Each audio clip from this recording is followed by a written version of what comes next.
So, namaste to all. I welcome all the co-explorers to this combined volunteer team meeting. So, on behalf of all UHV family, I place my sincere gratitude to our senior mentors uh, for taking the time to discuss with us. And we could see all of us joining for this meeting because we are all wanting to understand and get clarity. And we are witnessing that these kind of sessions are helping us to get this clarity, and also we can able to see our transformation and how these meetings are helping us to strengthen our self exploration process, and how this process is helping to see the gradual transformation happening with each one of us. And we could see a lot of questions as comes for this this team development meeting. And when though thanks for all the co-explorers who have shared this question, because it just not only you, similar kind of questions we all have, so we can explore it together. So with this, I invite our mentors to guide us how to go about the session. Where should we have sharing first or content first? I think we'll discuss about the content briefly first, Okay, Bhaiya. then take up the questions. Ji Bhaiya, sure. So Thank you. last few days we have been preparing for this PC conclave. It's to be held on 28th. So one of the issue that came in was the effective, transaction between the faculty and the students in the academics today. And we felt that this issue of trust has to be brought in, properly. That it is not just the, technical content or, the effective delivery of that technical content, which is important. Of course, that is also important. But what is more important than this is that, environment in which this transaction of technical knowledge is taking place. And that environment basically is the environment of relationship.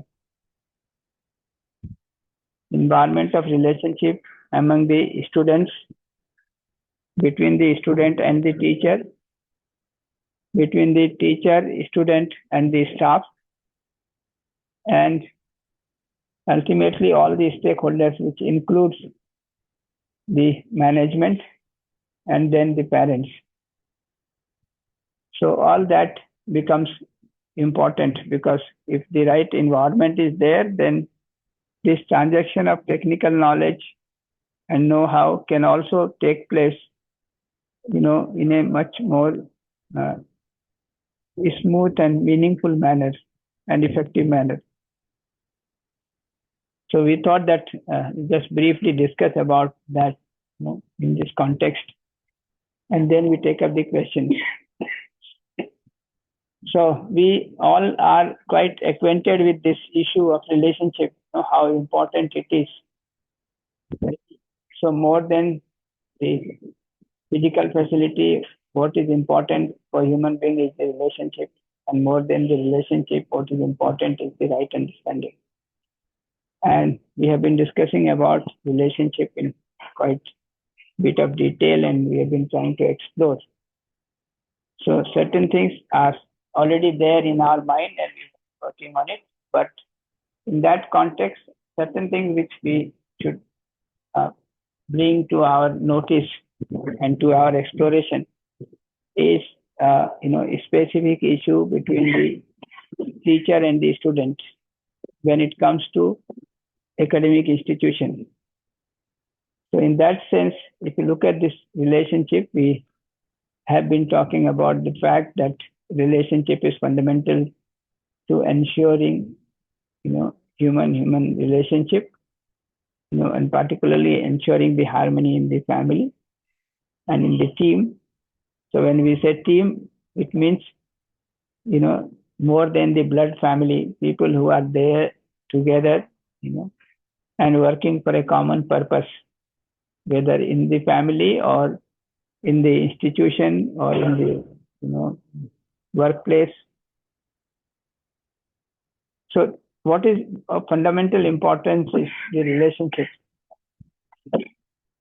And only with right kind of relationship, that family, that team can live with, mutual fulfillment and can effectively fulfill the purpose, deliver the purpose. And then when it comes to relationship, what is important is the feelings, the values. Right? And if you look at the feelings are in the self. Right? And therefore, it is essential to understand the self. So all this put together, now that we have the clarity that human being is the coexistence of self and body, we can start our exploration on harmony in the family, in the team from this session. Okay. All these we are acquainted with. So if you look at this, you want to make your family, your colleagues at your institution happy. So at the basis of this understanding of relationship and ensuring right feeling is to have this clarity that I want to make my family first and my colleagues, the institution happy. So much so that you are even ready to compromise your own happiness to make the other happy. So even if you have, uncomfortable conditions and inconvenient situations, you are ready to go through it and sustain through it in order to make the other happy. This you can see in your family.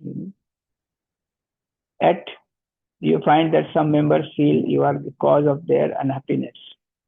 Right? And therefore they stop, talking or communicating or, exchanging. So the question is why? While you are trying to do the best you can for the other, right? You are not able to communicate, right? Or the other person is not able to receive.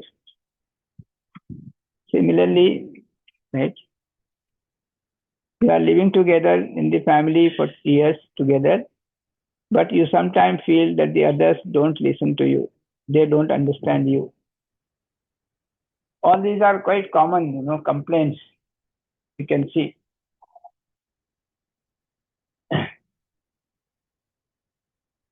And in all this process, we want to stay calm and composed.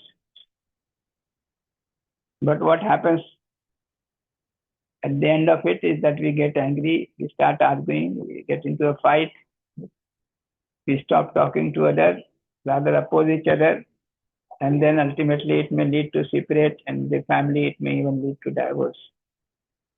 So all this is happening. Right? So where is the root, where we can take care of this? So that is the question.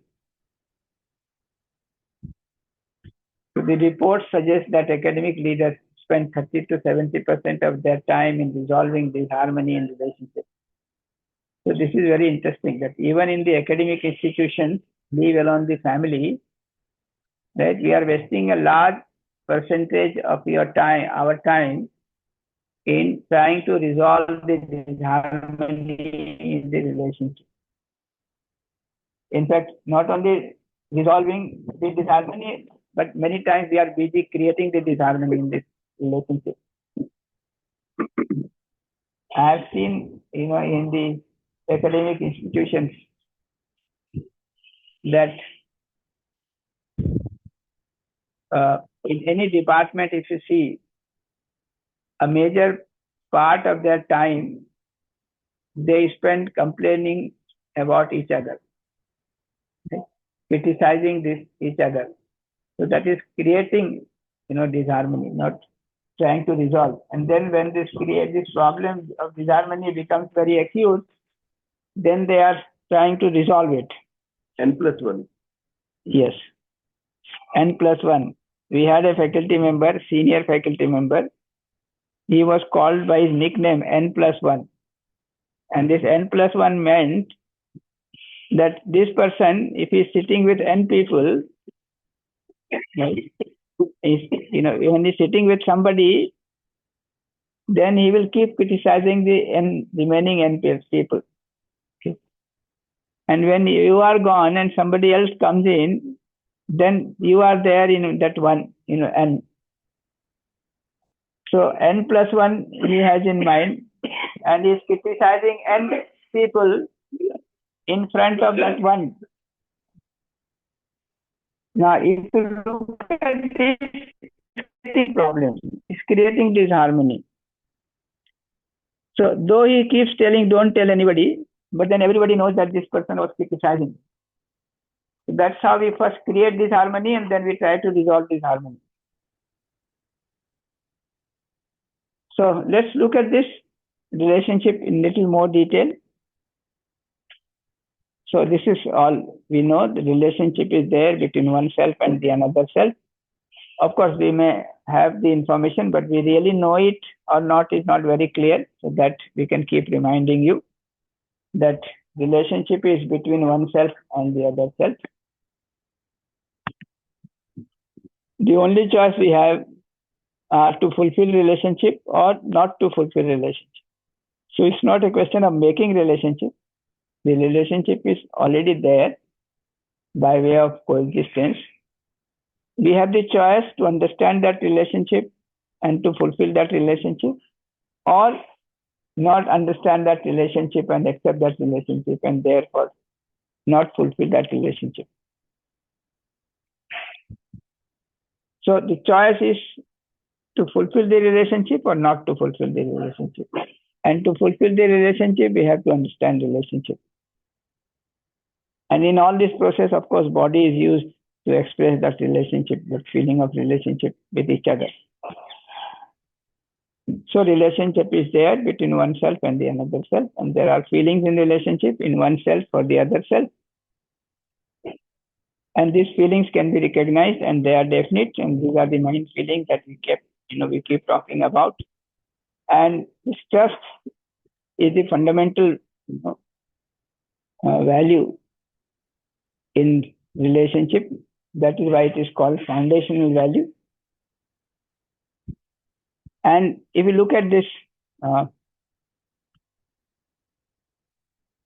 anyway, you must have checked by now that all these 9 feelings are something which is naturally acceptable to us and not otherwise. So if you look at this trust, okay, we have been talking about this trust on intention. And in that sense, we have tried differentiating between the intention and the competence. And this intention has to do with what we really want to be, what is our natural acceptance. And the competence has to do with our, state of imagination, right? So our desire, thought, and expectation.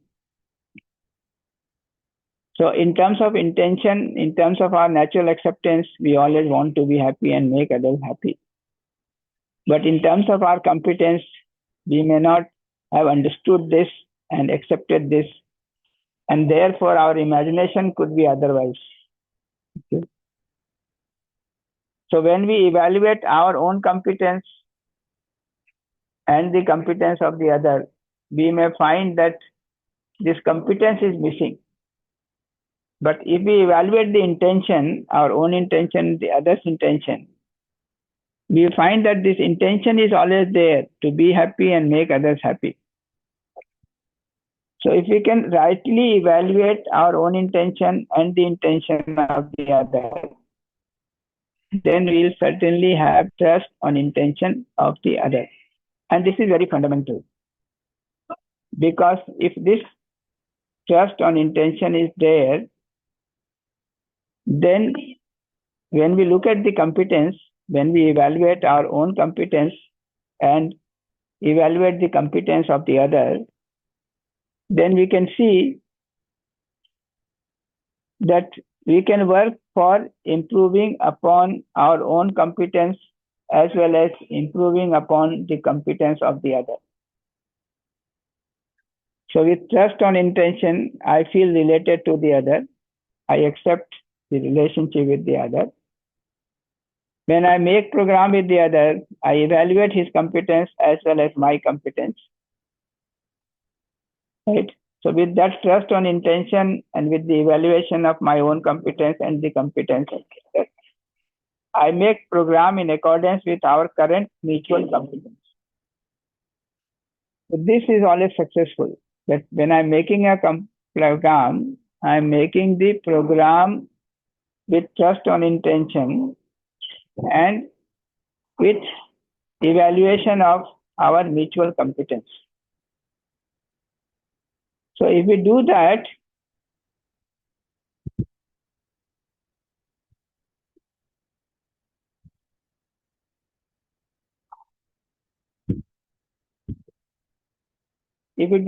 then essentially I am consistently making effort to learn to improve my competence.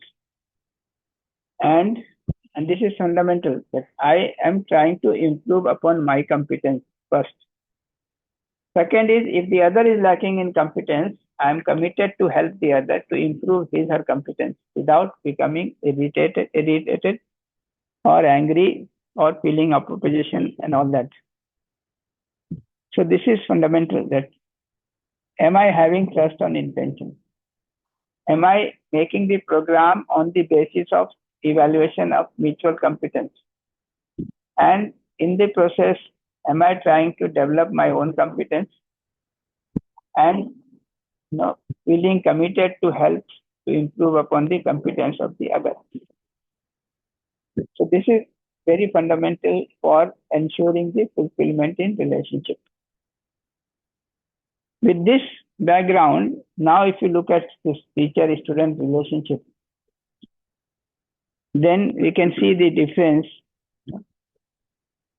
So essential feeling in the students and essential feeling in the faculty. And if you look at this trust, right? So if the student has the feeling of trust, that means I want to be happy. This is what the student feels, right? To prepare myself for a fulfilling life, I need to understand, learn, and practice. So if the student is clear about the fact that he wants to be happy, then he has to prepare himself for a fulfilling life. I need to understand, learn, and practice. So this will be the feeling of the student. So I want to be happy, and therefore I have to prepare myself for a fulfilling life, and therefore I need to understand, learn, and practice. At the same time, the other also wants to make me happy.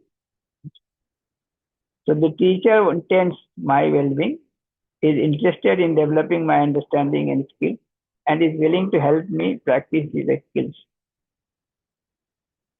So this is, with this feeling of trust, this will be the acceptance of the student. And if you look at the acceptance of the teacher, right, that feeling of trust, the teacher will be able to see that the other wants to be happy, that every student wants to and can understand, learn, and practice, and live a fulfilling life. And similarly, I want to make the other happy. That is, I need to develop my competence, necessary understanding, the feelings, the skills, and practice to teach the students. So we as teacher and as a student has to evaluate ourselves whether this is there, this feeling of trust, and with that feeling of trust, this clarity, right, about the fact that the student wants to be happy and make the teacher happy. And in the process, he is willing to understand to learn and to practice. And similarly, the teacher has that feeling of trust for the student. He can see that the student want to be happy and make the teacher also happy. And in the process, the teacher is willing to help the student to develop the competence of understanding, practice, and necessary skills. So this is something which will create the environment for the learning of the technical content as well. So this environment of trust between the faculty and the student, between the student and the student, between faculty and the faculty is necessary for any academic transaction to take place. So on the part of the student, there has to be the feeling of respect, gratitude, glory, and reverence for the teacher. On the part of the teacher, the teacher has to have the feeling of respect, affection, care, and guidance. And these feelings will follow if we have the feeling of trust, the level of student and at the level of faculty. Of course, this is not just between the teacher and the student. Ultimately, it has to be there between teacher, student, staff, management, and ultimately even the parents. So if we take this case, a classroom A and B, the case A is teacher does not have the feeling of trust and respect. And classroom B, the teacher has the feeling of respect and trust.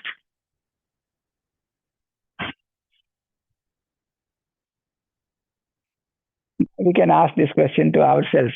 In which class will the teacher pay affectionate attention to all students, particularly the weaker students?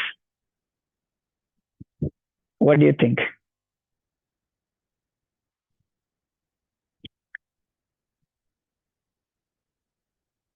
Yes.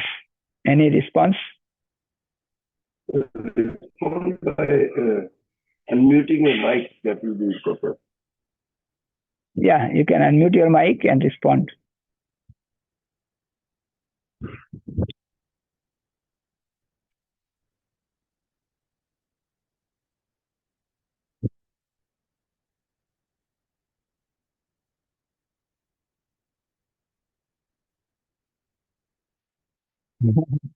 Yes. Anybody to respond? You can unmute your mic and respond. Namaste, sir. Sir, option B, classroom B. Yes. Namaste, Bhaiya. Then, namaste. Classroom B. Classroom B. Yes. The next question is, in which class will the students? Namaste. In which class will the students be more comfortable in understanding, learning, and practicing? Namaste, sir. Classroom B, sir. Yes. So similarly, other questions, right? You can ask, in which class will the students be more helpful to each other and to the teacher? Which class will produce better human beings? Yes, this is important. A or B? No. B, Bhaiya. B, sir. B. All cases B, yes. I know class we have now. So this is ji important. Yes. जी भैया जी नमस्ते मैं राजू पांचाल पुणे से Yes, yes, Raju ji. जी भैया I'm doing the practice since last 3 years and I Yes. understood that what is meant by the trust and Yes. whatever the results I am getting जी भैया मैं am I audible ना Yes, ji sir yes, you are very well audible. Ji ji ji I'm doing this practice since last 3 years and I Yes. understood the trust is in me.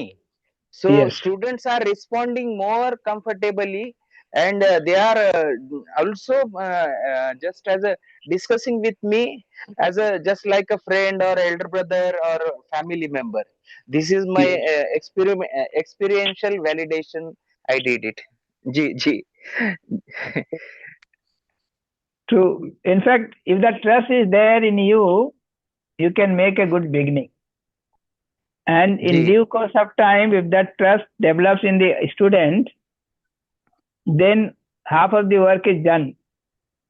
Then any transaction, academic transaction, can be done with a very ease, not very difficult. So even if you don't know something, the students will help you, right? G. Rather than complaining. G.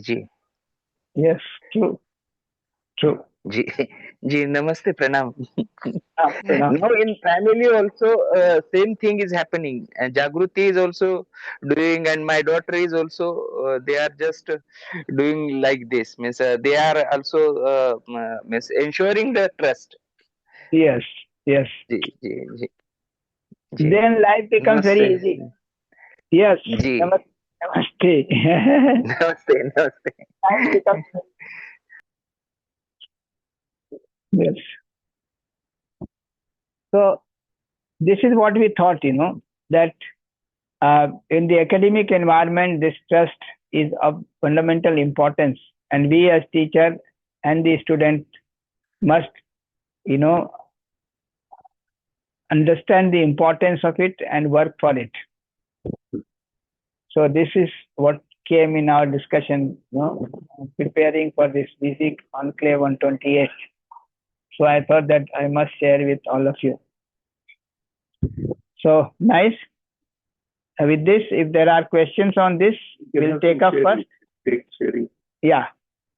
So we can take some sharing about this, like Rajiv Pantalji shared, and then we can take up the questions. Yeah. Yeah, I think wanted to share. Somebody has to share. Ji Bhaiya, Nidhi like to share.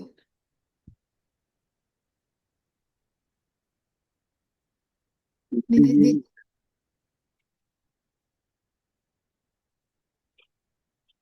Didi?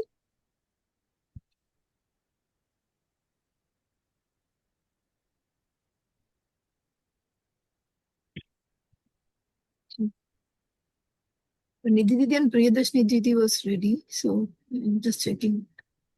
Nidhi Didi, are you there? He had joined in the. Yeah, she's in the. Ji Bhaiya, Vinay ji wants to share something. Can we listen from Vinay ji? Yeah, namaste. So I have observed since last 2-3 years we have introduced UHV2, and also we are doing induction program since last 4-5 years. In the classroom, I have seen initially I saw that the students were not raising the question. They were only bothered about having attendance marked for the class. It took me around 2 semesters to make the students develop trust on the teachers, at least for the UHP classes. And very slowly, but I am able to observe that few of the students are readily discussing the content. They are also raising the question. They are expressing they are sharing. And recently, we had announced one buddy development program for one day, and I could see that there were about 60 to 70 students who have voluntarily registered for it. Of course, on the day of workshop, there were about 30-35 students who had attended it. And there I could see that many of them has shared their feeling after getting this content or coming in contact with this content. And with their sharings, I could see that they are developing the trust with the teachers, at least the teachers who are teaching them UHV. And now that change I am able to observe. That has made me confident that in coming days, all the students studying in that class will develop the trust, and there will be mutual trust between the students and teachers, and then UHU classes will be full of discussion. Yeah, thank you, sir.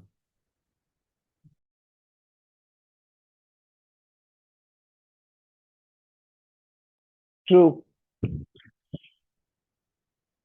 True.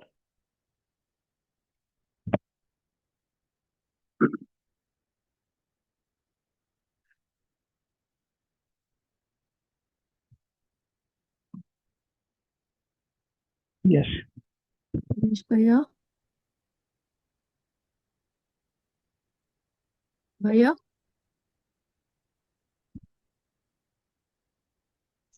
Suprajit, you are audible. Ji ji Namaste. Bhaiya. Namaste. Namaste. Namaste, Ganesh. So, means I am teaching UHV since last semester, and due to these contents, I come to know about the relationship and the importance of feeling of relationship for to be in the harmony. So, uh, as Vinay Bhaiya has mentioned that, but my experience is somewhat different. That initially the students means when I'm with the feeling of trust and feeling of respect for the students, then at the time of teaching I will be in the harmony. Also, the student will be in the receptive mood. But slowly, as time passes, they are about to take the advantage of whatever we are showing feeling of trust and respect to the students. Student expect that uh, what we can say the no classes they are expecting, or if they are remaining the absent, they expect that I should consider their attendance. So these things I have experienced little bit. So on this, if you could guide, Bhaiya, that will be helpful. Yeah, this is possible. Hmm. This is possible that if you become very, caring for them and very, concerned uh, and if they feel comfortable with you, then they may, to begin with, think in terms of, trying to get some favor, right? Hmm. Or Hmm. some, kind of uh, things which are not right. Hmm. But what is important is that if you have that relationship, that feeling, and with that feeling and with your, you know, proper expression, if you communicate to them that this is not good either for you or for him, okay, Hmm. in the long run, it is going to be harmful for you as well as for the student. Hmm. If you do that with the right feeling and right expression, right, Hmm. Hmm. then they know that you are not going to do undue favor. Hmm. So you are responsible for them, you have care for them, but they cannot expect you to do wrong things, not only because you don't want to do it, but because it is harmful for you as well as it is harmful for them. That realization has to come, because in the long run, this realization is very significant. So their behavior only at this point of time is not enough. That is anyway important, but what clarity they get out of this transaction is also very important. So that must get through, to them, and it gets through. I mean, my personal experience is that if you are able to communicate in a meaningful way, and not hurting them, then, one batch when you start, this may happen. But then in a period of 2-3 months, it is well conveyed to the students. And for all batches to come, they pass on. Okay? They pass on that this teacher is very caring, but you cannot expect anything undue from him. So initially, yes, because see, these people are suffering. The students feel that nobody is caring for them. People are shouting at them. Teachers are, very harsh and all that. So when somebody becomes, caring for them, they might start, in terms of trying to get some favor. But soon it gets communicated. So if you are firm, and with relationship, you are expressing your distinct concern for them in a proper manner, they take it. And then next batch, it is communicated. You don't have to communicate it too many times. One batch, yes, if it is communicated, the next batch is already communicated by the previous batch. There are And in there are fact, two. all those. जी भैया जी. So even the students who are considered to be trouble creating in the class, right? When it comes to you, they become very, kind of very obeying. Okay? So that I mean, if you talk to them, they listen to you, and they also respect you.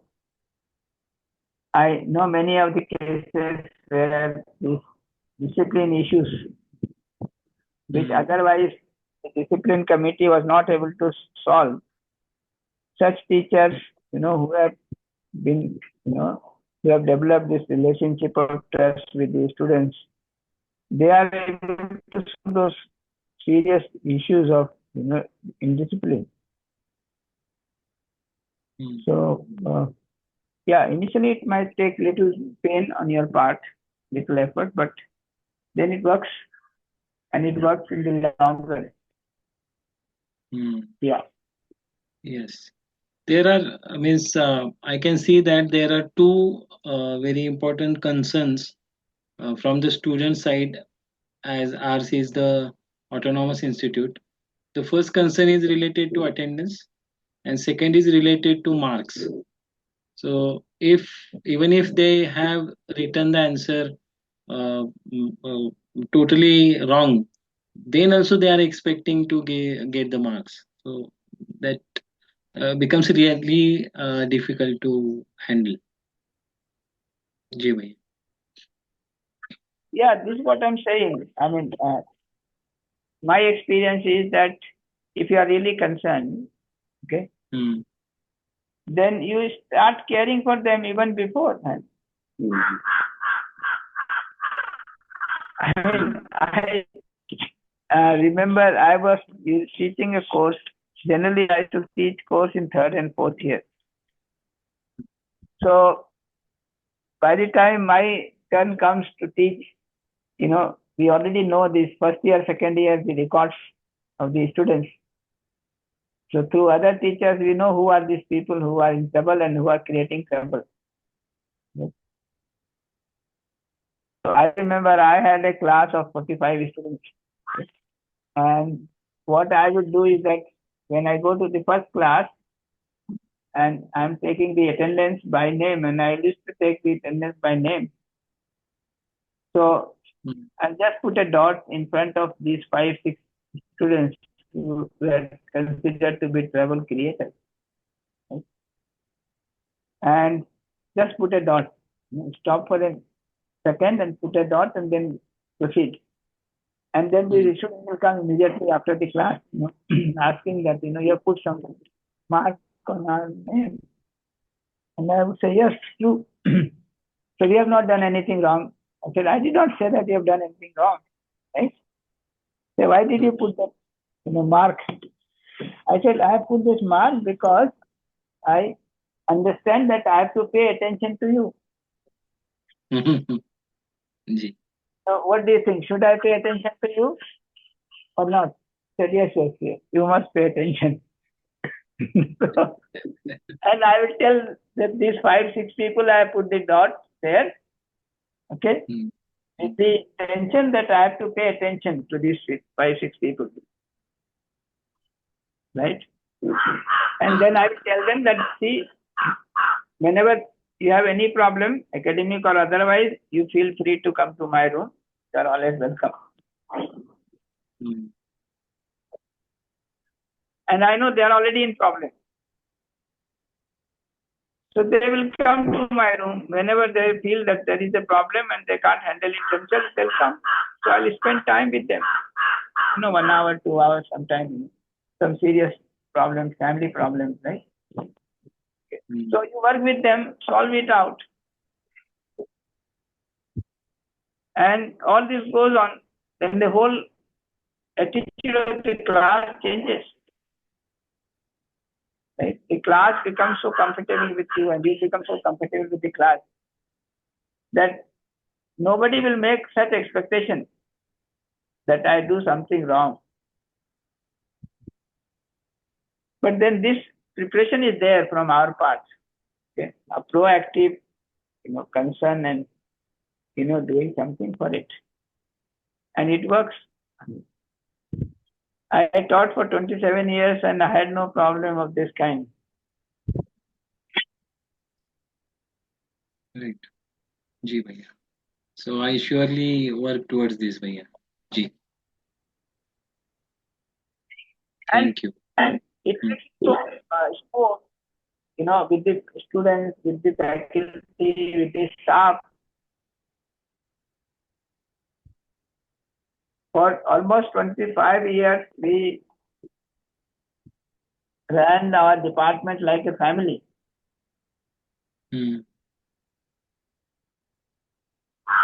So after every class, whoever is free will come, put together, take seats. So it was more comfortable than what you have in your family. And even after retirement, same relationship continues. Right.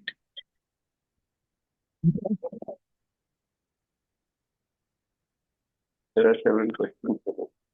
Yes. Ji. Any other sharing?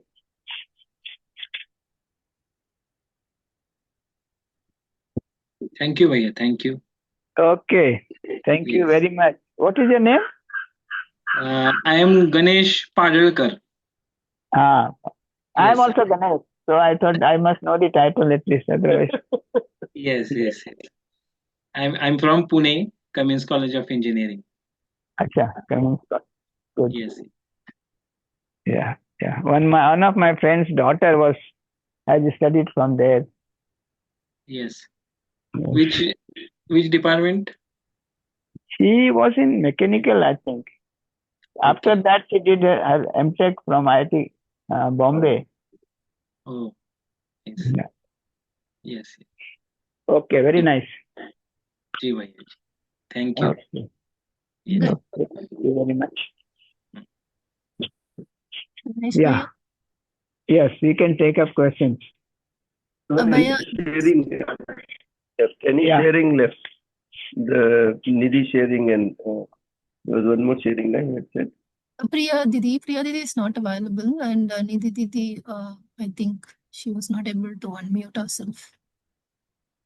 Bhaiya, just a quick sharing from, not a sharing, it's just a kind of clarification. Yes. Bhaiya, I was just nowadays, what's happening? Whenever we were dealing with the people in this relationship, the moment I see the current competence of the other, when I try to say something, immediately it is shifting back to me. Why are you doubting? Like, why are you thinking that they should do this in this way only? Why are you attaching your thoughts? Rather than working on the other or trying to take a little, give a little help also, immediately the shift is coming back within me and no. The whole lot of dialogue is only happening. So this is stopping me to know have a conversation with the people also, because it is again coming back to me, and it's telling, see, you are expecting now that it should happen in this way. See, you are not trying to change the other thought. See, you're trusting on their doubt. So it just keep coming to me back, and it is not helping me to have this converse. So most of the time I feel like it's good to first work on myself and be in that state. So This is good, What is happening is, I can guess only. What is happening is that in the past you didn't allow people to speak out. yeah. So now they feel that they can speak out.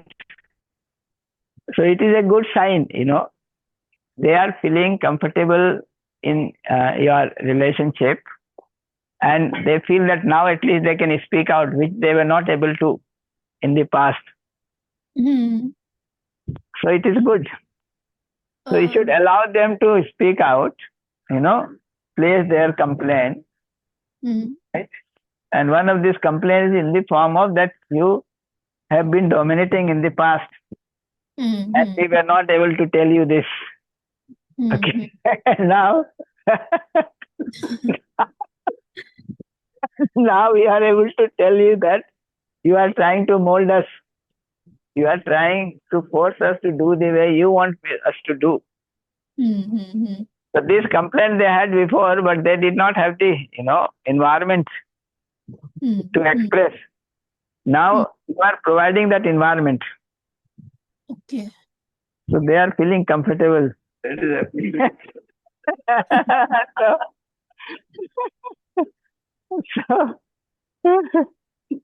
So lot of complaints will come, and you have to register those complaints. Okay, and then seriously think, reflect over it, and try to solve them. So the way out is not to withdraw and only work with oneself. But it's not This a kind is a of good. But what is happening is like I think that for me it took time, and it has naturally happened at some point. For them Yes. also it will naturally happen at some Yes. point. Maybe I Yes. shouldn't hurry or worry about what is happening in the other. So that is how this conversation is not initiating. No, last line, what did you say? But yeah, it has happened within me naturally. Okay. And Yeah. I don't want to be hurry or need not to be worry about their current state. And it will naturally happen with them as well. Yes. So Yes. that it's not withdrawal. It's like this is how it is. Why should I, put something to change? There are a lot more to work here only this side. So what is that to do it on the other? So when one is saying that we have to interact with the other, it does not mean that I must try to enforce the change in the other. It only means that from my side, I have the right feeling and the right expression. Okay. And in the process, when this right expression comes, the other person will feel comfortable. Okay. And when the other person feels comfortable, right, he may express those complaints which were sitting in his mind for a long time. So if they are complaining or expressing that complaint, then we should not get into hurry. We should not feel hurt. Okay. We must take them as a genuine complaint which they had even before, but were not able to express because they were not feeling confident in my relationship, my feeling, my expression, right? Now they have started feeling comfortable. Therefore, they are expressing it. Okay. Then what do? I take these complaints and reflect on my own feeling and behavior. And if I find that my feeling and my expressions are genuine, right, then good. They may have a doubt which is not right. But if I find that there is something, I have to improve upon, then I try to improve upon. In any case, I don't mind. In any case, I don't mind their complaint. I take those complaints, right, and evaluate those complaints, evaluate myself, right, and see whether it is, right or not right. If it is right, then I have to work on myself. If it is not right, then I have to work on this other person. Okay, but I don't have to try, force it. But it may take time. I'll give time to myself. I'll give time to the other. Okay, Bhaiya. Okay. So that's how it will go. Yeah. Sure, Bhaiya. Thank you, Bhaiya. Yeah, and this keeps coming. To me also, it keeps coming so oftenly. People give me a lot of advice. So I am always willing to take advice. Okay. Yeah. But it is good if they are able to express themselves. It is good. Certainly, your relations are becoming more comfortable than before.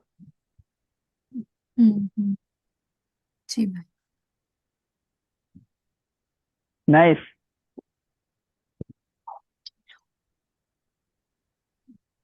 Yeah, we can take it up with the questions, Bhaiya. Yeah. Rita Sethi and Komal Teliji, they are both not in the participants right now. So maybe we can either take these questions or we can take the questions of those who are here. Here, yes. That will make more sense. This one also is Lata ji there. There is Lata J, but Lata B is not there. SR, Southern region, huh? Yeah. This Lata B is there in this. No, Bhaiya. I could not find her. Could not find Manjusha ji also. So we have Soumya ji is there. And Supraja is there. And Sri Lakshmi, I don't know. Yeah, I could not get that. Okay. So we can start with Soumya ji and then go to Sri Lakshmi ji if she is there, and then come to Supraja ji. And Geeta ji is asked, is raised her hand. Geeta ji, you have your question is there in the next slide, I think. She has many questions. Yeah. Yeah. So we'll take up the question from Soumya ji first. One question, which has 20, 30 questions. No, I mean many questions, not 20, 30. Many questions. It is good. I mean, coming up with the questions itself, which are genuine questions, have been bothering for some time, or we are coming up with them, are indicating that we are exploring. Otherwise, the questions only don't come up. So good. Yes. Yes. So, maybe you can ask your question, this question, two questions. Thank you, Bhaiya. Namaste, sir. Namaste, namaste. Sir, this is my question. In a team of co-explorers, sometimes it is difficult to understand our competence and the others too. And also, I want a little bit of clarity on what is right evaluation, and do we really need to do the evaluation? Is something I was thinking of, sir. So, yes, we need to do the evaluation. That is essential. Because what we were just discussing about trust on intention and competence. So when we try to look at relationship, right, the essential requirement is that we have trust on intention. So if we have trust on intention, we feel related to the other. And that is why trust is considered to be the foundation value. Now, once we have the relationship, a feeling of relationship with the other on the basis of trust on intention, then we have to make program, right? Program of mutual fulfillment in relationship. So when we are making the program, we can make the right program only on the basis of right evaluation of our competence. Okay, because when it comes to making a program, it can be made only on the basis of the competence that we have. So in that sense, the evaluation of the competence is very essential in making a program of mutual fulfillment in our relationship, and then through that program ensuring the mutual fulfillment. So evaluation is very necessary. So when you say, do we need to do the evaluation at all? The evaluation is necessary in all conditions. So even for small things, like when I am talking to and saying to a person, I have already made this evaluation that I know English language and you also know English language, and larger number of people attending this session, they know English. So this evaluation has been already made. And if I don't make this evaluation and I start speaking in some, unknown language, okay, no communication will take place. So there is no question of mutual fulfillment. So this evaluation is very necessary. In fact, sometimes it is confused with making judgment on others, and to be more precise, condemning others. Okay, so condemning is not good. And if judgment is on the line of condemning, then it is not right. But evaluation has to be there, right? Evaluation has to be there. Right? So we have to do the evaluation. So that is one thing. Second thing is, what is the right evaluation? So when you look at the right evaluation, whenever we are evaluating each other or our own self, we have to evaluate our intention and we have to evaluate our competence.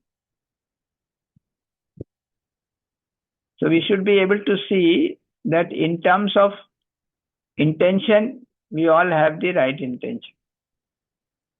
We have the right, acceptance or natural acceptance for what is right. But we may not have the competence to fulfill that. Right? So when we were defining this respect as right evaluation, we said that if we really evaluate the person rightly, then we'll be able to see that the purpose, the program, and the potential of all of us are similar.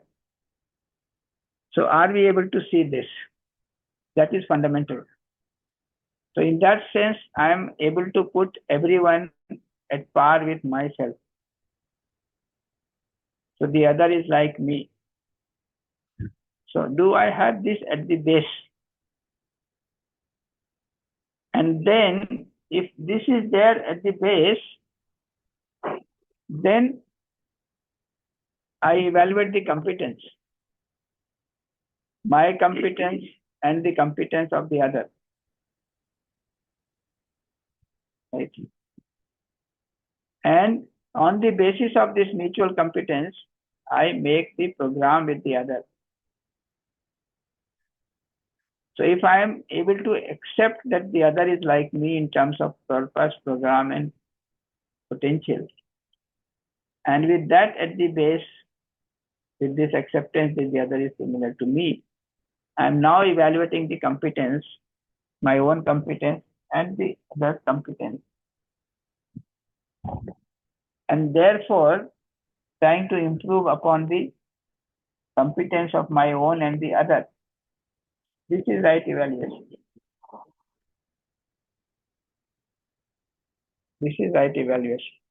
In the evaluation, will evaluate the understanding level as well as the skill level. Yes. Both the things. Yes. And skill also will be technical skills and behavioral. Yes. So the understanding, we have to evaluate the understanding, right? We have to evaluate the skill part, and we will also evaluate the practice part. Practice is So they may have the skill, that is learning part, so understanding part, learning part, and the practice part. So many cases they have the practice, the learning part after understanding, but they have not practiced. So you must talk to the other nicely. But this learning is there, but they have not practiced, then they may still get into problem. So all three are there in terms of competence, in terms of learning, in terms of understanding, in terms of learning, and in terms of practice. So this is the second part, right? Evaluation. Third is that if you put these two together, the third question is that it is difficult to evaluate your own competence and the competence of the other. Yes, that is true. It is difficult, but we have to do it.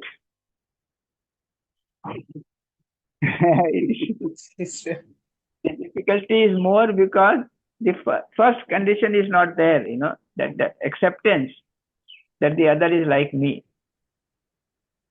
If that first condition is there of acceptance that the other is like me, then even if there is difficulty in evaluating the competence, right, then it will not create problem. We may have difficulty, right, but we are accepting each other.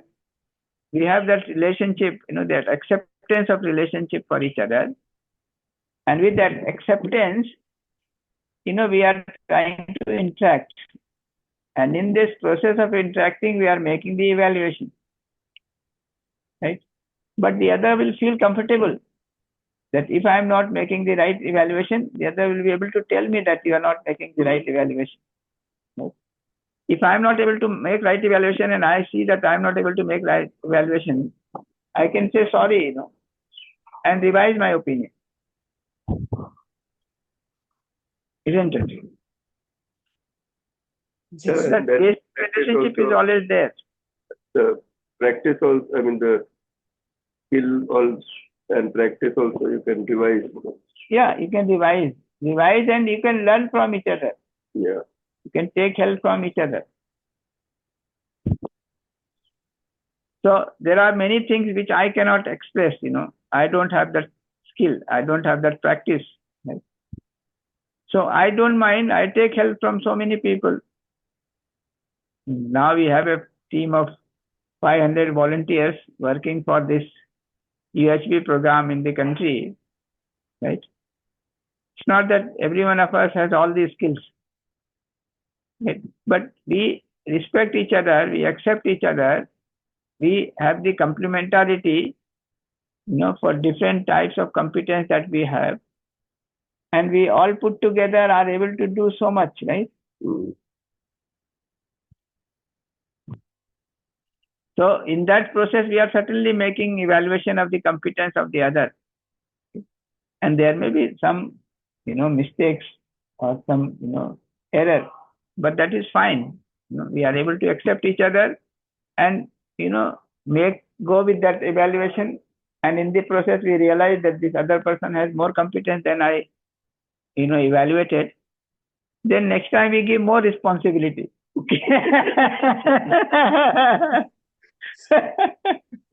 And if we find that he has less competence, then okay, we'll revise, give less. The other person himself says that you have over-evaluated. So give us less responsibility, so we give less responsibility. So that, I think, it works out if we have that basic feeling. I mean, that's my experience. Yes, sir. And it is an interesting thing, you know, to do in relationship. What else will you do?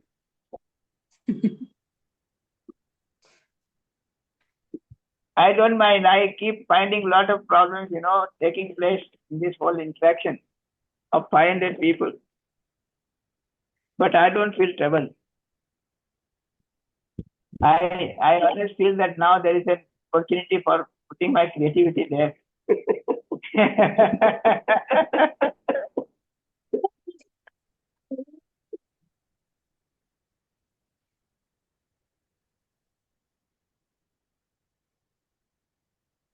Yes, yes, Supraja. Bhaiya, in this case, I was just confused because we were able to evaluate in the self, then the purpose potential program is same for everyone. But anyway, we are evaluating the current competence. But all we can evaluate only the behavior which they are expressing outside. In the feeling level, there is an unsettled or sometimes there would be a settled feeling, but I can only evaluate with that expressions. So how do I know that is that really coming from expectation level, or it is from their thought level only, or it is from their real understanding? But we can say, even if I see in my own case, I can talk with the people like I know many things, but then when I'm practicing in the living, it is not taking place as I'm expecting or as I want to be in that state. That is not happening. But if I stand in front of people, I can can express things. So in this case, because none of us has reached that state of complete. So at one moment, with the same person, I have certain level of evaluation, but it may not be true even the very next moment. At that moment, they might be in a trouble or something, but the very next moment, they can even get the natural acceptance. Check with the natural acceptance, and they can be in a better state. But I can able to evaluate only with the level of expression. So it keeps changing moment to moment. Even it is in the case of me, within me, it is taking a lot of changes. With that, how will I make a right evaluation? Yeah, so two things are there. One is what you said is, you know, you generally observe the expression of the other, which is true, that you generally observe the expression. But then at the second level, if you see, what is this observation? So then the question will come, where are you observing from? Okay. So depending upon your level of consciousness, okay, you will evaluate. So if you are there at the level of, you know, only testing and selecting, then you will only evaluate the sound, you know, the of that other person, whether he is speaking soft or harsh, right? But if your consciousness is at the level of thought, right, then you will evaluate whether he is talking about meaningful things or not meaningful things. Sensible or insensible, right? So he might be saying very sweet voice, but all abstract things, right? But I could evaluate that this is, you know, he's talking very sweet, but very absurd. Similarly, if I am at the level of feeling, I can evaluate whether this person is saying this meaningful word, you know, sentences with right feeling, or just, you know, at the level of thought he is operating. All these evaluations I can make. And what I evaluate will depend upon my state of being. Right. And if I am able to evaluate, if I am operating at the level of my pure observer, then I can evaluate that this mind talking nonsense with all wrong feeling still has that natural acceptance, right? Which is same as Yes, that of sir. mine. But yeah, in that case, they don't Yes. have to evaluate anybody, na? Because this is the current state of everybody. Yeah, but that is also his competence, You must, take that as the competence. That even if it's all nonsense, talking about them with all kind of bad feelings, but potential is there. Okay. So if I take him at that level, then I can establish my relationship at that level of his, a pure observer. Okay. That there he is fine. And I can always appeal to that. Okay. That is what we are doing, In fact, the whole effort of UHV is essentially, irregardless of who the other person is, you start with this, fact that, yes, we all have the same natural acceptance. So let us try to appeal to that natural acceptance. So when you start working on it, the other person himself is not aware of it.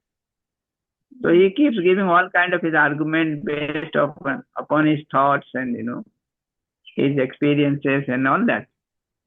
But then we keep, appealing to his natural acceptance. And at some point of time, he is able to see that natural acceptance in him. Okay. Right? Then it clicks. Then the same person who was arguing against it now becomes in favor of it. So your work is done, right? Yeah. So you are converted now. They may not reach there, but at least they have a directional shift. Yes. In fact, I keep telling this nowadays, that when we started this work in IIIT Hyderabad, and even before that, we thought that it could be done in one college, in the mainstream education. It will be a great achievement, because every time we tried this with any institution, any, kind of people who are leading the institution, they say that you can't do this, you can't make it a part of the syllabus. Okay. Outside the class, it's okay, co-curricular is okay at the most. But then we keep trying, and I remember this first workshop we had in IIIT Hyderabad was not a workshop for running the course. They were having problem with the students, and they were trying to get some people who can interact with the students and raise their, level of consciousness. So I went for one of these expectations, okay? And then when I told them that we'll have an 8-day workshop, they said, how can you have an 8-day workshop? I mean, 1 hour, 2 hours of interaction in the evening, okay? Okay. But then they have been pursuing me for a long time. So they said, okay, let us have one workshop. So before that, we'll have 2-hour session with the staff and the students and the teachers. And if there is a response, then we'll have the workshop. So we had that 2-hour session, okay? And very few people, responded that to do the workshop. But we decided to have the workshop, and finally there were 4 people in the workshop. 1 student, one faculty, the director himself, and 1 more person. I think it was 2 faculty probably. So 4 people. And this director, he felt very embarrassed that he has been pursuing me for a long time. Now this workshop, and so he called his wife also. So now it's 4 people. Then later on, he after a day, he felt that this is very useful. So 2 of his daughters, he said, okay, you come drop from the school, for 1 week. So this is how people finally, were there for the workshop. But at the end of the workshop, it clicked to him that it is making sense. So why not do a full workshop for the faculty when there is a vacation? So we had a workshop with 55 faculty members out of some STP faculty. And they all felt that, yes, we can do it.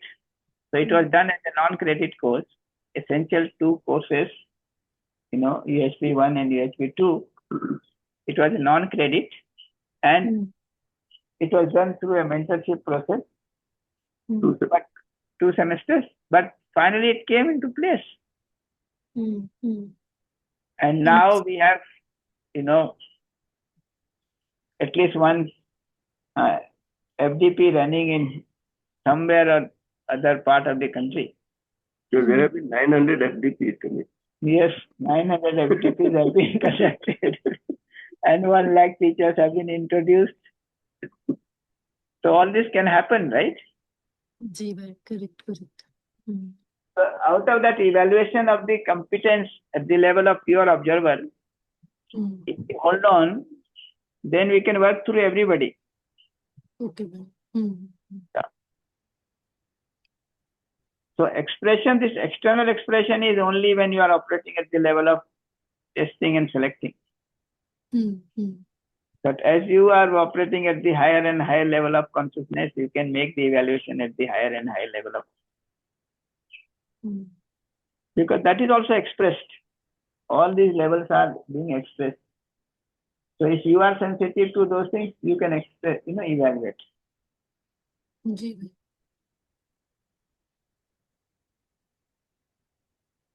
Okay. Thank you. I mean, if you take your own case, you went for a 3-day workshop and you found that, it is making sense. So you started going to every department, and asking for 2 hours. Then it worked for the whole institution, isn't it? Yes, ma'am. Yeah.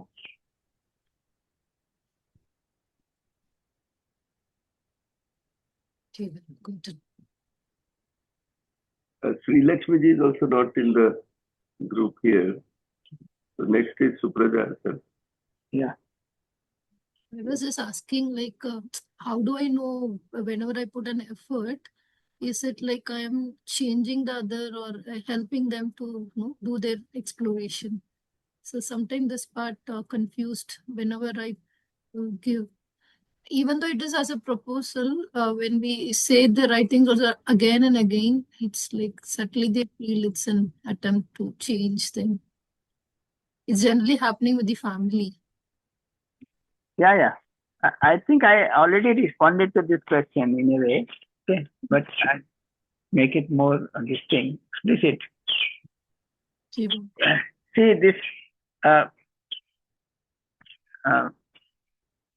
this evaluation of the pure observer in the other, okay, is what is very significant. That if I understand relationship and if I feel responsible in relationship, okay, and if I'm trying to make program in relationship, then I don't have to try enforce the change in the other. Okay. What I have to do is to appreciate this,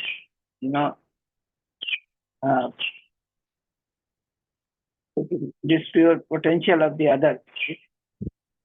The fact that at the level of pure observer, this other person can also see that his, purpose, his program, his potential is same as that of me. So if I can see this, then I can honor the other person. Then my job is only to draw his attention towards this potential of, pure observer in the other person, the potential of this natural acceptance in the other. And if I'm able to do that, he will be able to be there, and then from there start evaluating things. Right? In the process, he may take time. So I must be willing to give time to the other. Okay. Until then, he may also make mistakes. Right? He may complain. Right? He may doubt my intention, my efforts. So all that will happen. But if I have that trust on him, trust on his intention, if I can evaluate him as having that natural acceptance in him, having that pure observer in him, then I can hold on to that, and I can see that my major responsibility is not to change him. My major responsibility is just to help him to see this potential in himself. So I will not try and force changes in him. Okay. At the most, I will try to draw the attention. I'll try to draw the attention. You may or may not pay attention to it. So I'll keep that possibility open.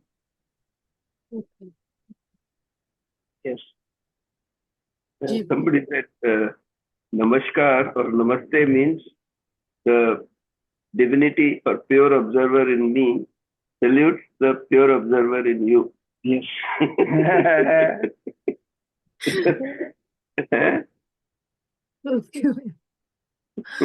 Yeah, interestingly, all these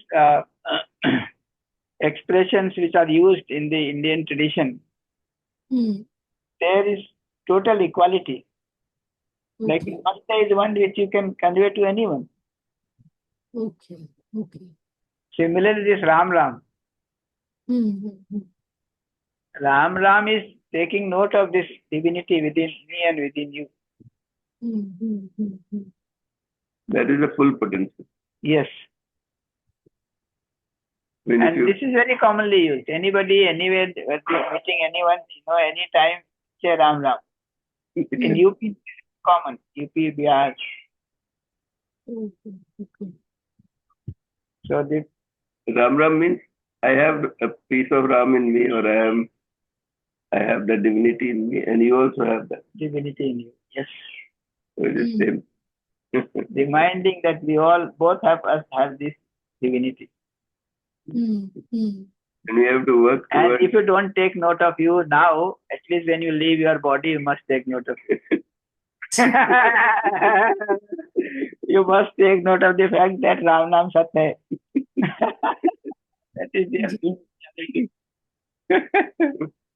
So when we take the dead body to the cremation, this is what is being pronounced all the way.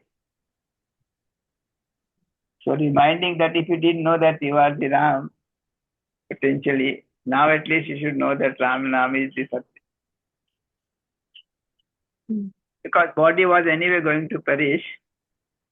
So now it has perished. At least now you come to know that it is that,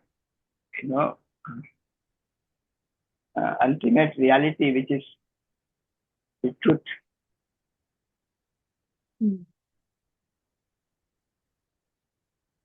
So that divinity is something which is there all the time. That is Sat.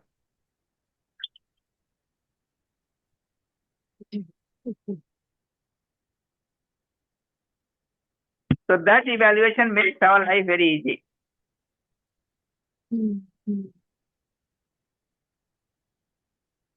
And it works with everyone.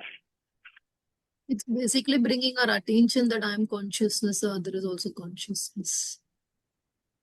Consciousness with this possibility of pure observer. So Okay. only consciousness is not enough, because most of the problem was because of the consciousness at the level of body anyway is not creating much problem. But consciousness working at the lower level is the problem. Consciousness working at the highest level is the solution. But Bhaiya, I have done nothing for this consciousness. It is there. Nothing has been done. It is there. All it needs to just understand. It is already. Yes. In fact, you have not done anything for you. The existence has made it all possible. But that is a question. If everything can, why should I put an extra effort? Put an extra effort? No, if you don't want to put an extra effort, then you don't mind something. No, the everything is happening this way only. Like it is. That indicator, happiness and unhappiness indicator is there. You have a responsibility And if you have fulfilled your or you're fulfilling your responsibility, that happiness indicator is on. Yes. And if you have not fulfilled, then it keeps reminding, okay, some unhappiness. This is very interesting, At one level, you are given lot of freedom. At another level, no freedom. The control system is there. That Because self is always there. because the question has come because of Ravi Shankarji's question, some certain difficulties based on karma. Just seeing that, if it is happening because Yeah, of the karma, basically, if you have the right understanding, the outcome of it is happiness. If you have wrong assumptions because of not having the right understanding, then you suffer. This is the law of karma. In fact, if you can look at things at the level of consciousness, the karma is equivalent to the sanskar. Sanskar is equivalent to your, assumption. Your assumption, your assuming may be based on right understanding or may not be based on right. If your assumption is based on right understanding, so that is your sanskar is based on right understanding, then it leads to happiness. The sanskar is not based on right understanding, or it is based on wrong assumption, it leads to unhappiness. Because a wrong sanskar will lead to a wrong feeling, therefore a state of unhappiness. Right sanskar will lead to right feeling, therefore state of happiness.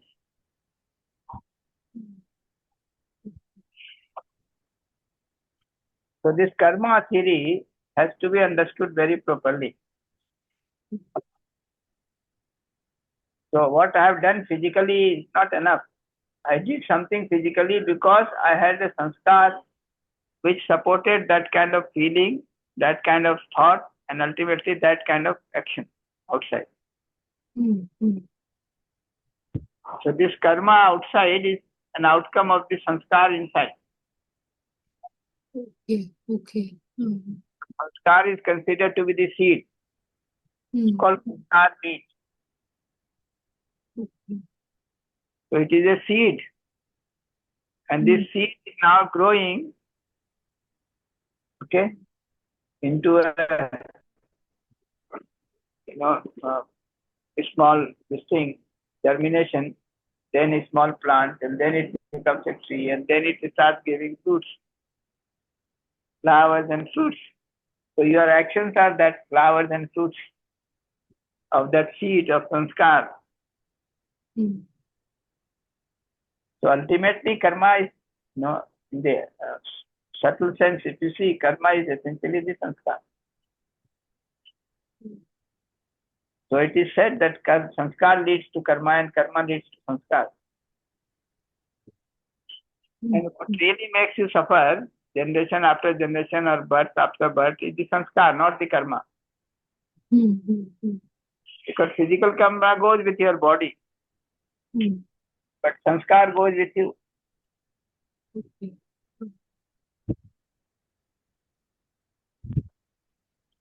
One of the greatest findings of the Indian culture, that the self and body are two different things, and the death of the body is not the end of your journey. Birth and death of your body is just a small part of your journey of the self. What goes with you is the sanskar. That sanskar beach.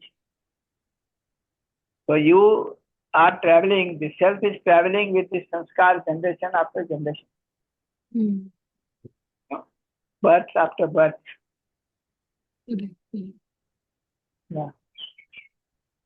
Very big finding, Science of consciousness. Not the gross science of material, but the subtle science of consciousness. So consciousness can only be seen by the consciousness. Yes. It can be seen by the consciousness. It can be evaluated by the consciousness. Okay. This notion of guru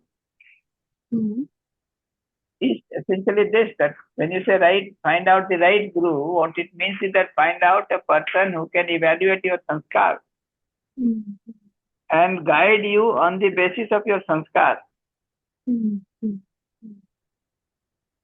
Right? Okay. What we are saying, that you can be your own guru, or the ultimate guide for the sanskar is your own pure observer, Got it. your natural acceptance. Correct.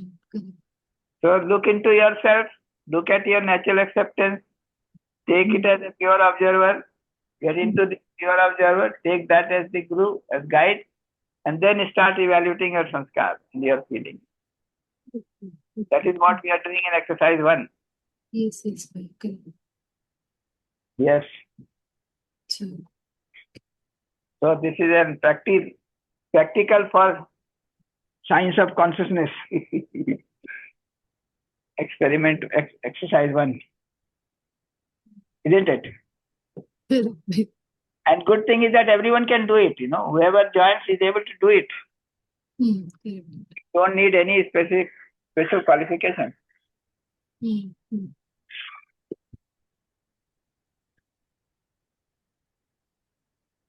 There are many questions on sanskar also. We haven't been able to. All the people who have asked the questions about relationship are not here. Yeah. There are several questions on sanskar also. Yes. On the self. And Prashantji has raised his hand, so maybe we can take Prashantji first. Yeah. Yes, Prashantji. जी नमस्ते राजुल जी, नमस्ते गणेश जी, नमस्ते सुप्रेजा दीदी. Very nice discussion. जी नमस्ते Ganesh ji, very nice to enlighten us. And particularly I like this topic on this samskara and the question raised by Supraja Didi that we have to work hard to get our samskars purified. Isn't it, Ganesh ji? Yeah. Because my pure means when I see from that level with the pure observer, I can see that this journey is continuing and it is there. It shows that I am having some good samskars, and that's why I am attached with these feelings and with this acceptance of this whatever is being done here. So please guide. So it is to be continued for the further journey, isn't it, Ganesh ji? Yeah. Please. Please enlighten like this. Yeah. See, ultimately, you have certain set of acceptances. Sukritiya, you have some sukriti that this is so and this is not so. That is your sanskar. Yeah. Right? Like when you teach the student that there is a struggle for survival and survival of the fittest. This becomes the sanskar about the existential reality. He starts believing that, this nature is in a way that there is a struggle for survival and survival of the fittest. Yeah. Now, this is one acceptance. So, this is one sanskar. Very dangerous sanskar, of course. Yeah. And now, once the sanskar is there, then whenever you see the other, have a feeling of relationship or feeling of opposition? Of course, opposition. Survival of the fittest. Now the seed of sanskar has started germinating. Right? And if you have the feeling of opposition, all your thoughts will be how to avoid this person, or how to fight this person, how to put this person down. Yeah. Yes. Now germination has become, started growing into a plant. Okay. Then when this plant is matured, this thought is matured, then you start thinking what to do, how to stop this person. Exactly. Okay, or how to hurt this person. So you ji start making plans. That is what we were saying, 30 to 70% of the energy of these academicians are spent on, fighting with each other. yeah inner fighting ji That second half. जी जी भैया जी भैया So now it has come into action. Ji So it has gone into tea. So this is called Sanskar beach. Okay. Ji ji Now this is part of the self. exactly You are associating with this body, you have this sanskar, and you keep accumulating more sanskar or cleansing ji this sanskar, whatever process you are ji following. You keep on yeah collecting right kind of sanskar, or you may ji keep collecting some kind of sanskar. But कुसंस्कार all that ji is there. Yeah. So you can collect kusanskar or you can collect kusanskar. Ji ji And that is what you are. yeah ji So sure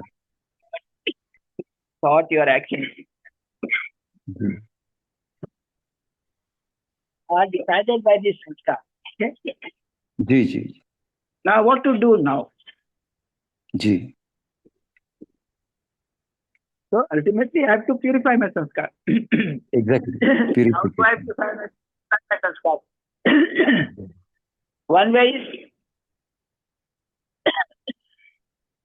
I get the right guidance from outside ji or the right proposals from outside, ji ji or I start referring to my own natural acceptance, my own pure observer. Ji ji sure Right? Ji So first case, you are looking for somebody, some human being who can guide you, and you can take him as guru. In second ji case, you refer to the shastras, ji where the right proposals are there. Ji The third case, you start referring to your own natural acceptance, your own pure observer. Ji And when we are saying explore, we are essentially trying to say that you can start referring to your own natural acceptance. exactly जी जी भैया yeah Yes. Ji But all ji these three possibilities are there. Ji And in the tradition, all three possibilities have been used. yeah So the gurus have been given a lot of importance. Shastras have been given importance. Ji Shrutis they are called. They called Shrutis and Smritis. Ji And then lot of importance is given to your own natural acceptance. yeah Your pure observer, Shuddha Drashta, Drashta Par Pratishtha. Ji ji So all these three choices are available. When we say self-exploration, we are trying to ji refer to this third option. yeah And we are saying that these first two are useful as a reminder. reminder Something yeah for our attention. Ji Right? We can verify ji on of our own natural. Ji Yeah. Ji thank you Ganesh ji it means we have to remind every moment we should be aware isn't it we should be observing at every moment thank you That's what we are saying in exercise 1 every time. Ji Be ji aware. be aware Yourself every time. Ji Every moment. Right? yeah ji ji At the place of pure observer. Ji thank you thanks a lot Ganesh ji Rajul ji Supraja didi namaste नमस्ते सभी को धन्यवाद Namaste. जी नमस्ते जी thank you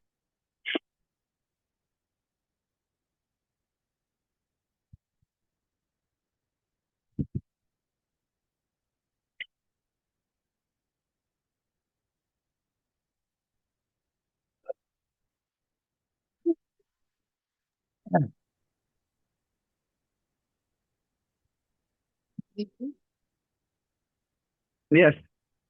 Yeah, Yes, Supriya ji. Can we take the next question? yes, Bhaiya. It's from Soumya ji. Is observing every moment without any reaction the only thing to do well in the process of self-exploration? It's just an observation. No, it is not the only thing. Okay. It is the basic thing which has to be done. Okay.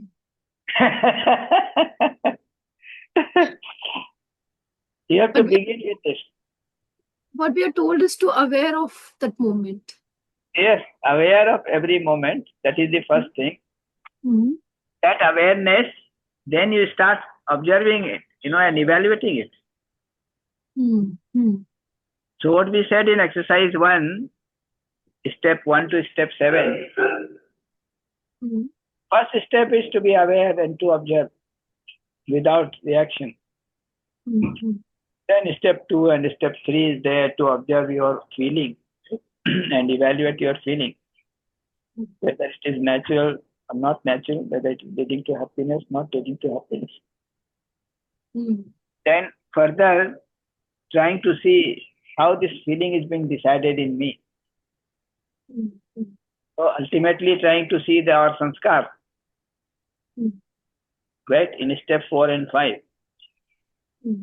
And to see that I am responsible for my sanskar, I am responsible for my feeling that I am generating, and I am responsible for my happiness or unhappiness. Mm-hmm. Then, if I am responsible, then I have to settle, what sanskar to have, what feeling to have, because ultimately I have to decide. So then we are trying to see that ultimately the feeling of relationship, harmony, and coexistence, which is naturally acceptable to me, which will lead to a state of harmony and happiness. And then I have to ensure that I have this sanskar, this understanding of relationship, harmony, and coexistence in its completeness. And that becomes my acceptance, my sanskar.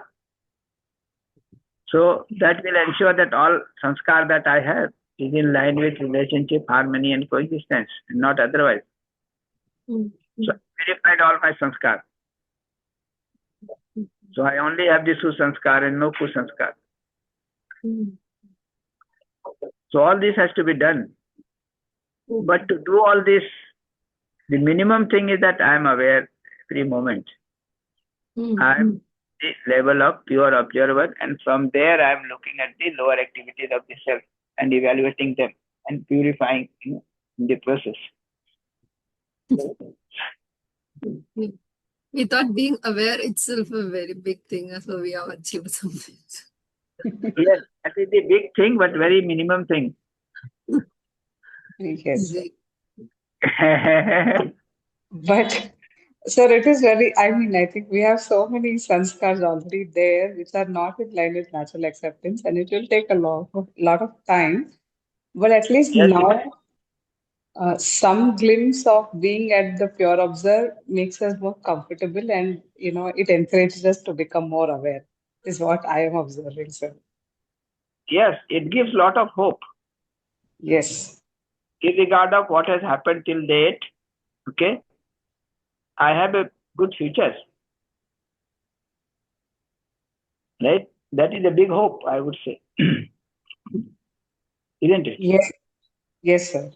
I mean, it is really, even sometimes earlier, I used to feel surprised that even I can do something good.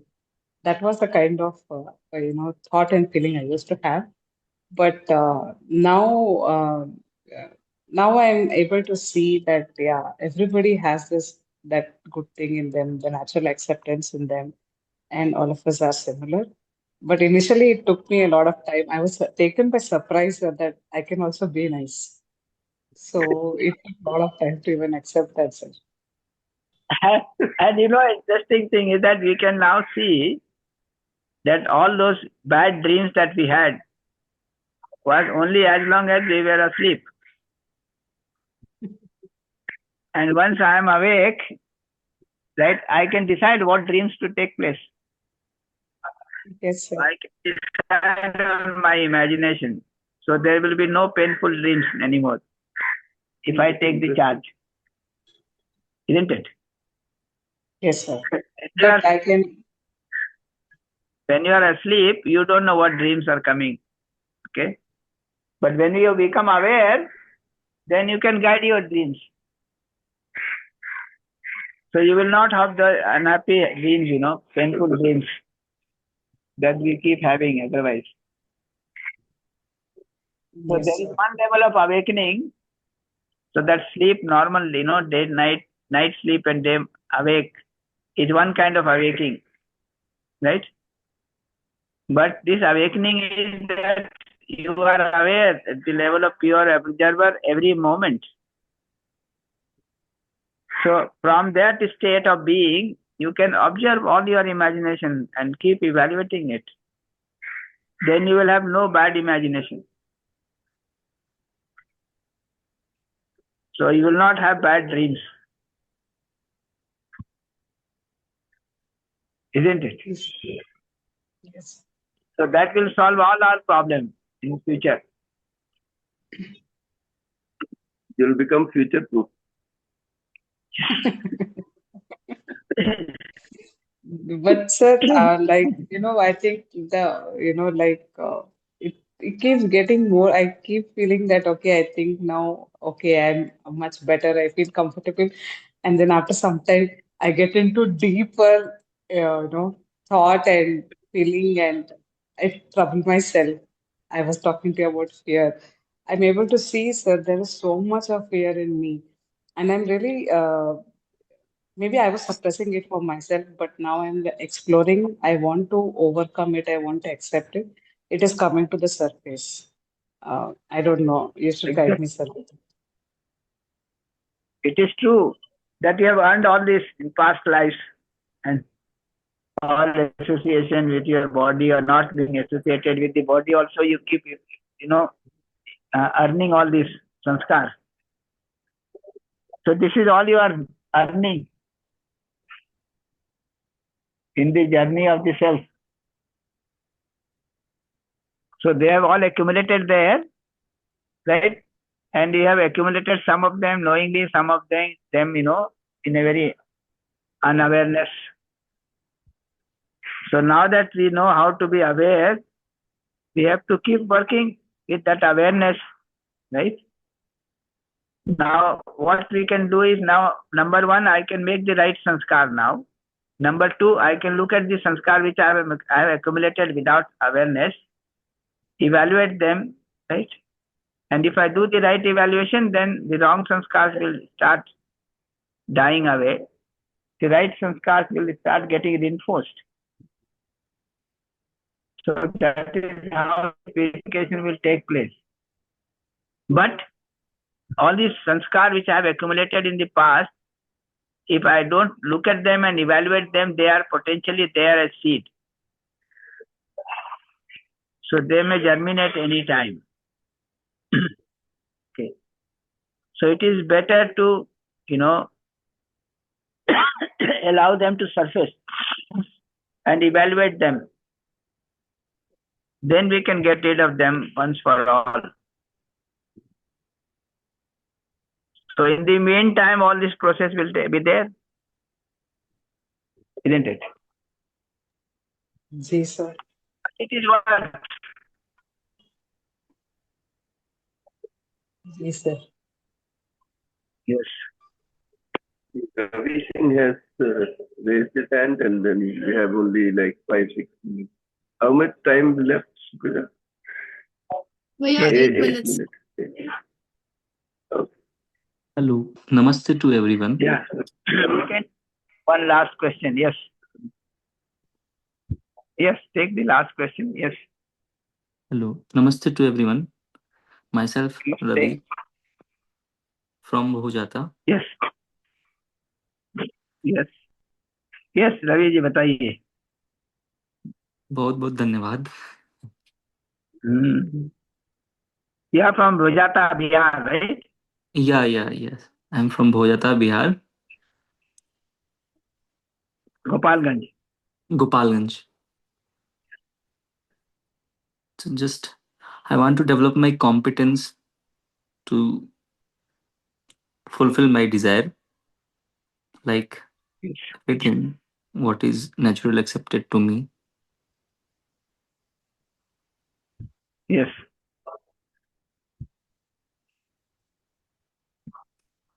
Yeah. That's, What is it? Hello. What is the question? What is the question? My question is just I want to be aware all the time Yes. and enhance my competence.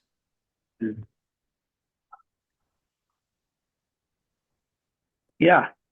So And from how to our side, we have been suggesting that what we can do is, exercise 1 and exercise 2,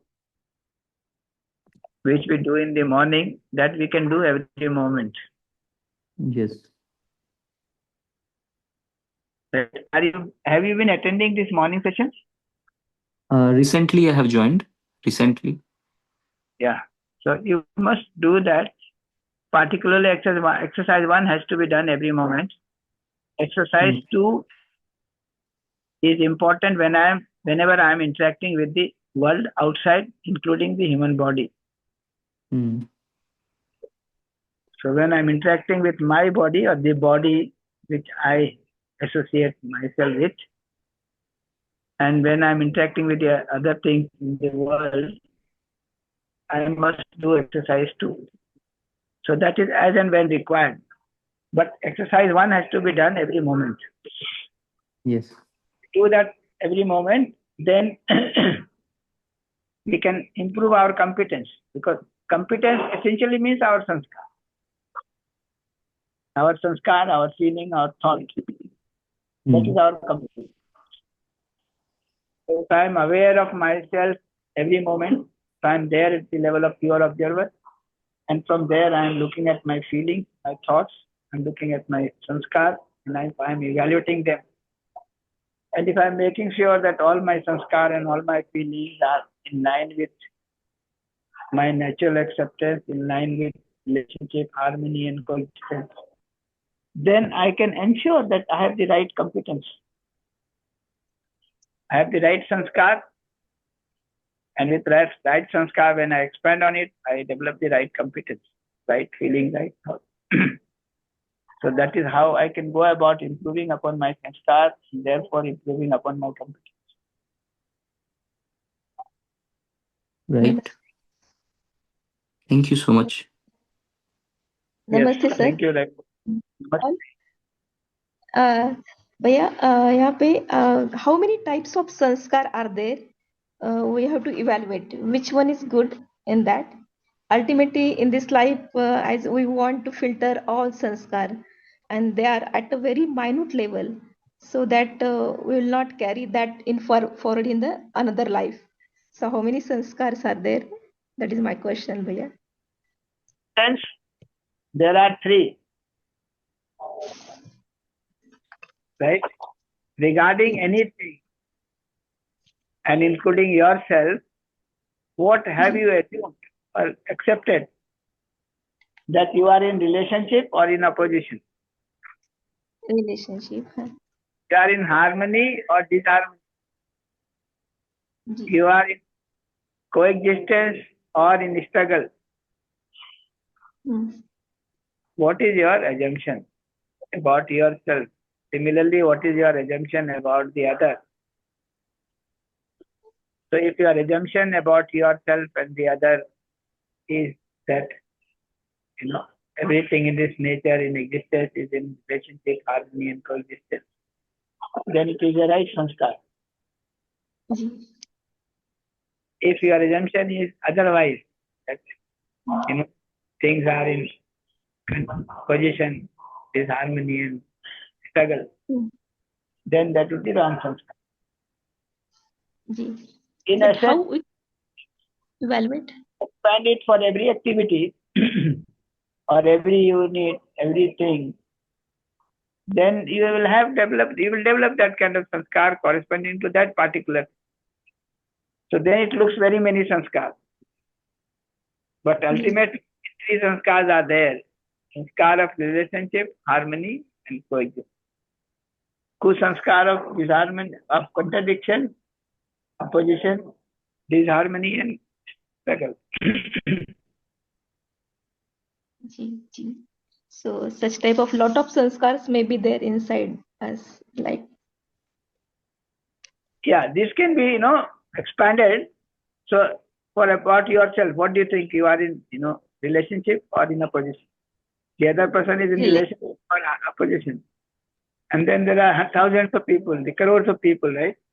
So you will have assumption about each one of them. Think that, people of the, young child, they are people in relationships. As you grow old, you become people in opposition. Right? Like so many differences you have read,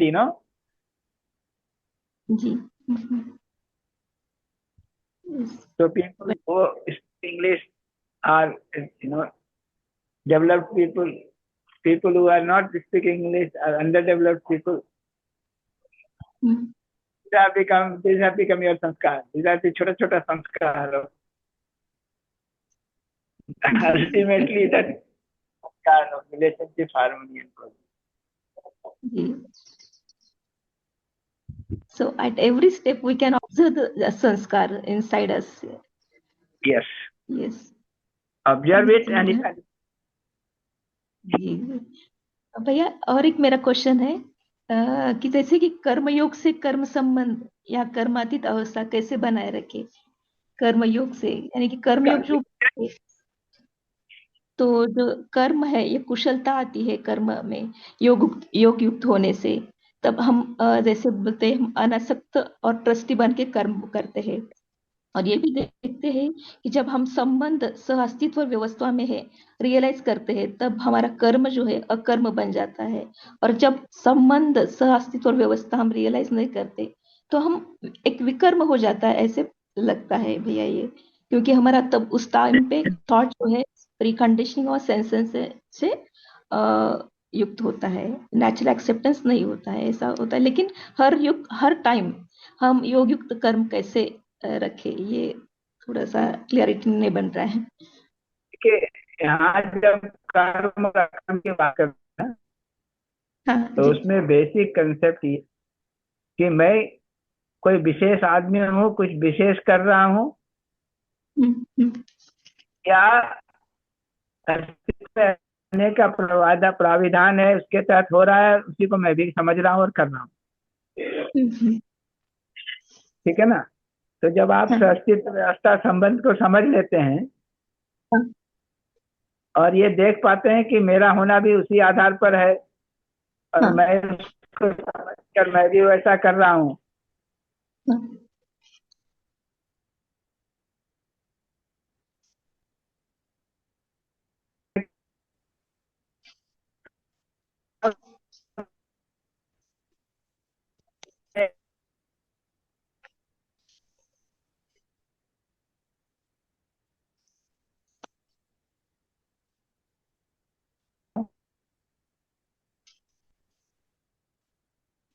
किसका संबंध है, ठीक है ना?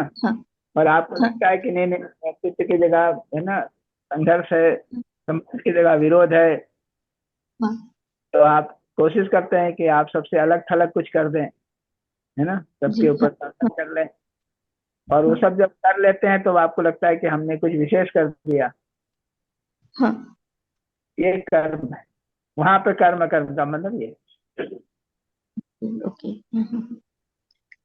है ना। लेकिन आप सही को देख लिए, सही समझ लिए, सही कैसे होता है वो भी पता चल गया, आप तो ऐसे ही करने लगे, तो आप कुछ विशेष नहीं कर रहे, तो आप कर तो रहे हैं लेकिन विशेष नहीं कर रहे, तो अहंकार अहंकार नहीं है, तो आपका कर्म जो है वो अकर्म था, इसलिए कहा उसको अकर्म। आप कर्म नहीं कर रहे, अहंकार के तहत नहीं कर रहे हैं, विशेष के तहत नहीं कर रहे हैं, जो अस्तित्व सहज होने का ढंग है, अस्तित्व व्यवस्था संबंध, उसको आपने समझ लिया, आपका होना भी उसी आधार पर है, आपको देख के आप भी वही कर सकते हैं, उसी को आप कर रहे हैं, तो आपका विशेष कुछ अहंकार नहीं है, इसलिए उसको अहंकार का भी है जी। बढ़िया। हम लोग यहाँ रखने के लिए थोड़ा सा अब रोक लेते हैं कि अभी 5:30 होगा, अपना समय निकाल कर आते हैं, बाद में इसको डिस्कस कर सकते हैं और हम लोग सुन्नी बोस जुड़ी हुई हैं, बट हाँ आई थिंक उनको यस बाद में यस करेंगे। बाद में करेंगे। अच्छा And if there is any announcement about sharing is going to start in the morning session, that announcement can be made, and any announcement can be made then.